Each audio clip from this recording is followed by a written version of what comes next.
Very good morning class. हम पढ़ रहे थे प्लांट टिश्यू के बारे में। पिछली क्लासेस में हमने मेरिस्मेटिक टिश्यू के बारे में पढ़ लिया था। आज है टर्न आपके परमानेंट टिश्यू का क्लास। परमानेंट टिश्यू क्या होते हैं class? Permanent tissue again divide है सिंपल एंड कॉम्प्लेक्स में, जो आपको मैं पिछली क्लास में बता चुकी हूँ। आज फिर उसको डिस्कस करेंगे। परमानेंट टिश्यू वो टिश्यू होते हैं क्लास जिनमें जो एबिलिटी खो चुके होते हैं डिवीजन की। जैसा कि आप जानते थे कि प्लांट में बहुत सारे टिश्यूज ऐसे होते हैं जो डिवाइड होते रहते हैं। जैसे यहाँ से सब ब्रांचेस निकल रही हैं, है ना। जो ब्रांचेस निकल रही हैं मतलब वो डिवीजन कर रही हैं, सेल डिवीजन हो रहे हैं इनमें।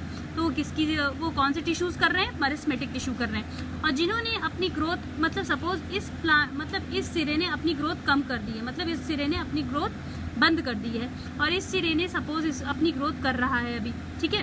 तो ये जो पेंसिल से मैंने ड्रॉ किया है वो मेरिस्मेटिक टिश्यूज हो गए, और जो ग्रोथ करना बंद कर दिए हैं ये कौन से टिश्यू हो गए? परमानेंट टिश्यू हो गए, ठीक है। तो परमानेंट टिश्यू जो अपना वर्क करना बंद कर दिए, जिन्होंने अपना वर्क करना बंद कर दिया है क्लास, ठीक है। देखिए ये क्यों अपना वर्क बंद कर देते हैं? जब ये वर्क बंद कर देते हैं क्लास तो ये एक शेप ले लेते हैं, एक आकार ले लेते हैं, एक साइज हो जाता है इनका, और एक स्पेसिफिक फंक्शन करने लगते हैं। मतलब एक फंक्शन को मतलब एक कार्य करने लगते हैं प्लांट में, ठीक है। कुछ ना कुछ प्लांट में फंक्शन करने लगते हैं, अपना रोल प्ले करने लगते हैं। और मेरिस्मेटिक टिश्यू क्या है? जो सेल डिवीजन करते रहेंगे, डिवाइड होते रहेंगे। जैसे ये पत्तियां अभी मैं कर रही हूँ जो डिवाइड होती जा रही हैं, ठीक है। तो मेरिस्मेटिक टिश्यू वही हो गए जो डिवाइड होते जा रहे हैं, जो रुक गए हैं, जो कुछ फंक्शन परफॉर्म करने लग रहे हैं, जिन्होंने एक साइज ले लिया है अपना, वो कौन से टिश्यू है? Permanent tissue. जैसा कि यहाँ पे लिख रखा है cell lose the ability to divide. ये सेल लॉस मतलब ये खो चुके होते हैं अपनी डिवीजन की एबिलिटी को, मतलब ये अब डिवाइड नहीं होंगे, ये अपनी एबिलिटी योग्यता खो चुके हैं डिवीजन की। Take up the specific role, और ये एक स्पेसिफिक रोल प्ले करने लगते हैं प्लांट में। दस आर परमानेंट, और ये परमानेंट हो जाते हैं, स्थायी हो जाते हैं, स्थिर हो जाते हैं एक जगह। डिफरेंशिएशन, इनको डिफरेंशिएशन भी कहते हैं क्लास। इसको इसलिए डिफरेंशिएशन कहते हैं क्योंकि ये अब डिवाइड नहीं होगा, और ये कौन सा प्रोसेस कर रहा है? ये परमानेंट हो गया है, स्थायी हो गया है, और एक शेप साइज ने ले लिया है और एक फंक्शन परफॉर्म कर रहा है। मेरिस्मेटिक टिश्यू अनडिफरेंशिएशन थे क्योंकि वो डिवीजन लगातार करते जा रहे थे, इसलिए वो अनडिफरेंशिएशन है ना। स्ट्रक्चर कैसा है क्लास? स्ट्रक्चर इसका कैसा है? लार्ज सेंट्रल से वैक्यूल होती है इसमें। उसमें क्या थी? वैक्यूल एब्सेंट थी क्योंकि वो डिवीजन करते ही जा रहे हैं, तो इनको इकट्ठा होना एक जगह, तो वैक्यूल इनमें प्रेजेंट होती है, ठीक है। सेल वॉल कैसी होगी? इनकी थिन भी हो सकती है, पतली भी हो सकती है, थिक भी हो सकती है, मोटी भी हो सकती है ना। प्लांट की अलग अलग सेल वॉल होती है। देखिए फंक्शन कौन कौन सा रोल प्ले करेंगे ये लोग? प्रोटेक्शन, प्लांट को प्रोटेक्शन प्रोवाइड करेंगे, सपोर्ट प्रोवाइड करेंगे, स्टोरेज, फोटोसिंथेसिस। फोटोसिंथेसिस आप पहली वाली क्लासेस में पढ़ चुके हैं क्लास। फोटोसिंथेसिस वो प्रोसेस होता है जिसमें प्लांट अपना फूड बनाता है in the presence of sunlight. Sunlight की प्रेजेंस में अपना फूड बनाता है, तो ये प्रोटेक्शन भी देता है, एक तरीके से सुरक्षा प्रदान करता है। सपोर्ट एक तरीके का सहारा होता है प्लांट को। स्टोरेज मतलब इकट्ठा होता जाता है, कुछ ना कुछ मटेरियल को इकट्ठा करता रहता है, और आपके फोटोसिंथेसिस का भी काम करता है, जैसा कि आपने इस पिक्चर में देख रखा है। देखिए मेरिस्मेटिक टिश्यू जो डिवाइड होते जा रहे हैं, ठीक है। परमानेंट टिश्यू जो डिवीजन करना जिन्होंने बंद कर दिया है। परमानेंट टिश्यू को आप सेल डिफरेंशिएशन भी कहते हो, क्योंकि सेल डिफरेंशिएशन इसलिए कह रहे हो क्योंकि ये एक परमानेंट हो गए हैं और शेप साइज इन्होंने ले लिया है और एक फंक्शन परफॉर्म कर रहे हैं। अब ये अगेन डिवाइड है, आपके जो परमानेंट टिश्यू है वो अगेन डिवाइड है सिंपल और कॉम्प्लेक्स में। सिंपल में थे 3, पैरेन्काइमा, क्लोरेन्काइमा, स्क्लेरेन्काइमा। कॉम्प्लेक्स में थे 2, जाइलम, फ्लोएम। जो सिंपल में थे वो उनके बारे में आप डिस्कस करते हैं क्लास। पहले सिंपल और कॉम्प्लेक्स समझ लीजिए। परमानेंट टिश्यू सिंपल और कॉम्प्लेक्स होते हैं। सिंपल क्या है आपके? सिंपल देखिए क्या है? सिंपल परमानेंट टिश्यू वो टिश्यू है जो स्ट्रक्चरली एक फंक्शन और स्ट्रक्चर बना लेते हैं। मतलब आप जानते हैं cell is the basic unit which is responsible for making some structure and functional unit. इसको फंक्शनल यूनिट भी कहते हैं, ठीक है ना। Structure and functional unit of our body, ठीक है। तो सेल क्या है? स्ट्रक्चरल एक फंक्शनल यूनिट है हमारी बॉडी की, आप जानते ही थे, पहली वाली क्लासेस में पढ़ चुके हैं। सेल एक तरीके cell are structurally and functionally similar. इसके सेल्स कैसे होते हैं? स्ट्रक्चर में और फंक्शन में, कार्य में और संरचना में, दोनों में सिमिलर होते हैं, सेम होते हैं, और एक ही तरीके के सेल सब जगह पाए जाते हैं। इसमें ये नहीं है कि एक जगह अलग सेल पाया जा रहा है, एक जगह दूसरी जगह अलग सेल पाया जा रहा है, ठीक है क्लास। आपने अब पैरेन्काइमा मेरिस्मेटिक और परमानेंट टिश्यू में आपको समझ में आ ही गया होगा। जो सेल डिवीजन कर रहे हैं, सपोज ये सेल है, ये डिवाइड करता जा रहा है, तो ये कौन सा है? मेरिस्मेटिक है। सपोज ये सेल हैं आपके, ये डिवीजन करना बंद कर दिए हैं, तो ये कौन से टिश्यू हो गए? परमानेंट टिश्यू हो गए, ठीक है क्लास।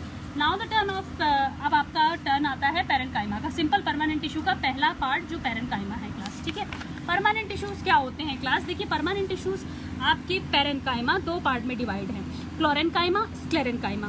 क्लोरेन्काइमा, स्क्लेरेन्काइमा, ये टिश्यूज अंदर भरे रहते हैं। काइमा मतलब होता है फिल कर देना, ठीक है, किसी चीज को फिल कर देना। जैसे क्लोरोफिल क्लोरोफिल फिल हो जाना। क्लोरो मतलब क्लोरोफिल, क्लोरोफिल क्या है? ग्रीन कलर का पिगमेंट होता है पत्तियों में जिसे आप क्लोरोफिल कहते हो, जो क्या करता है? फूड बनाने में हेल्प करता है, ठीक है, सनलाइट की प्रेजेंस में, ठीक है, सनलाइट की प्रेजेंस में जो पत्तियों के ऊपर, लीव्स के ऊपर क्लोरोफिल ग्रीन कलर का पिगमेंट होता है वो फूड बनाने में हेल्प करता है। तो क्लोरोफिल भर जाना मतलब क्लोरेन काइमा, काइमा मतलब फिल हो जाना, भर जाना, तो क्लोरोफिल का फिल हो जाना ही क्लोरेन काइमा होता है।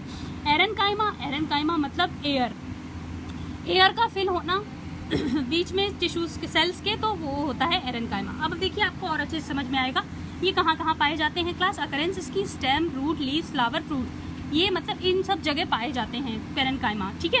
पेरेन्काइमा 2 टाइप्स के होते हैं, क्लोरेन्काइमा, स्क्लेरेन्काइमा। इसके बारे में भी अभी और डिटेल में पढ़ेंगे आप। देखिए इसका स्ट्रक्चर कैसा होता है, थिन सेल वॉल होती है। इसकी सेल वॉल कैसी होगी, इसकी जो सेल की दीवार होगी, मतलब ये सेल है जैसे, इसकी दीवार कैसी होगी, थिन होगी, पतली सी होगी।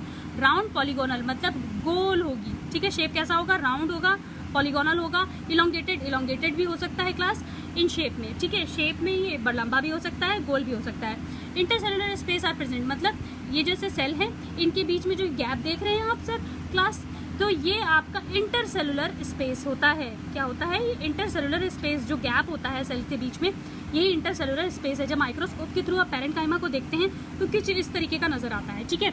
इसके फंक्शन क्या क्या है, फूड स्टोरेज टिश्यू होता है। देखिए in some cases it contain, देखो पेरेन्काइमा मैंने बताया आपको 2 तरीके का होता है, क्लोरेन्काइमा, स्क्लेरेन्काइमा। कुछ केसेस में ये क्या होता है कि इसके अंदर जो क्लोरोफिल भरा रहता है, कुछ केसेस में आप जानते हैं कि लीव्स के अंदर क्लोरोफिल ग्रीन कलर का पिगमेंट भरा रहता है, ठीक है, उसे कहते हैं क्लोरोफिल। तो ये मतलब ग्रीन कलर फिल हो जाना ही पत्तियों के ऊपर अंदर, इसको ही क्लोरेन्काइमा कहते हैं। देखिए in some cases it contain chlorophyll. कुछ पत्तियों का कलर ग्रीन होता है तो वो कैसा कौन से आपके टिश्यूज में आ गया, पेरेन्काइमा के क्लोरेन्काइमा टिश्यूज में आ गया, मतलब ये क्लोरेन्काइमा है।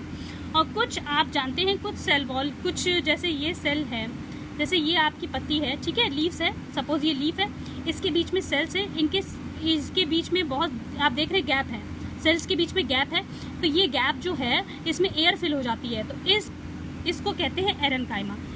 और इस गैप को क्या कह रहे थे, इंटरसेलुलर स्पेस। अभी मैंने आपको बताया जो सेल्स के बीच में गैप होता है उसको इंटरसेलुलर स्पेस कहते हैं, ठीक है। तो ये जो गैप हुआ उसको आप कह रहे हो इंटरसेलुलर स्पेस। जब ये गैप ज़्यादा होता है, मतलब when loosely packed intercellular space, जब लूजली पैक होता है इंटरसेलुलर स्पेस मतलब ज़्यादा होगा, तो उस प्रोसेस को आप एरेन्काइमा कहोगे, क्योंकि वहाँ आके एयर फिल हो जा रही है। आपने ये देखा होगा कि जो वाटर वाले प्लांट होते हैं, जैसे ये वाटर वाला प्लांट है, वाटर लिली सपोज, तो ये देखते हैं आप इसकी पत्तियाँ तैरती रहती हैं, क्यों तैर रही है, डूब क्यों नहीं रही है, क्योंकि इसमें एरेन्काइमा का टिश्यू फिल है, ठीक है ना, इसमें एरेन्काइमा फिल है। तो एरेन्काइमा उनमें फिल होता है जिनमें इंटरसेलुलर स्पेस ज़्यादा होगा, लूजली पैक्ड होंगे इंटरसेलुलर स्पेस, ठीक है। Aerenchyma provide buoyancy to part to and help them to float, मतलब ये इसको एक स्थिरता प्रदान करता है क्लास, इसको तैरने के लिए, तो फ्लोट करने के लिए क्या प्रोवाइड करता है, एक इंटरसेलुलर स्पेस इसमें बहुत ज़्यादा होता है, तो तभी यहाँ पे लिखा हुआ है हेल्प देम टू फ्लोट, इसको तैरने के लिए तभी हेल्प करता है क्लास। ये हो गया आपका पेरेन्काइमा, इसमें आपने पढ़ लिया ये 2 टाइप्स के थे, क्लोरेन्काइमा, स्क्लेरेन्काइमा। ये कहाँ प्रेजेंट है ये भी आपने पढ़ लिया, सब जगह स्टेम, रूट, लीव्स, फ्लावर्स सब जगह प्रेजेंट है। सेल वॉल कैसी है इसकी, थिन है। ये इसका स्ट्रक्चर हो गया, लॉन्गेटेड भी हो सकती है, लंबी भी हो सकती है, गोल भी हो सकती है। इंटरसेलुलर स्पेस इसमें बहुत प्रेजेंट होता है। इंटरसेलुलर स्पेस वही जो ये खाली गैप होते हैं। फूड स्टोरेज टिश्यूज़ है, फूड को भी स्टोर करने का टिश्यूज़ होता है ये। अगर क्लोरोफिल ग्रीन कलर का पिगमेंट भरा रहेगा क्लास तो इसे कहते हैं क्लोरेन्काइमा, और अगर इसके बीच में एयर फिल होगी तो इसे कहते हैं एरेन्काइमा। एरेन्काइमा का एग्जांपल है वाटर लिली का प्लांट, ठीक है ना। और क्लोरेन्काइमा जो ग्रीन कलर के आपके पिगमेंट भरे रहते हैं लीव्स में, वही क्लोरेन्काइमा है, ठीक है क्लास। ये था आपका पूरा पेरेन्काइमा के बारे में। नेक्स्ट क्लास में हम पढ़ेंगे कोलेन्काइमा। Thank you class.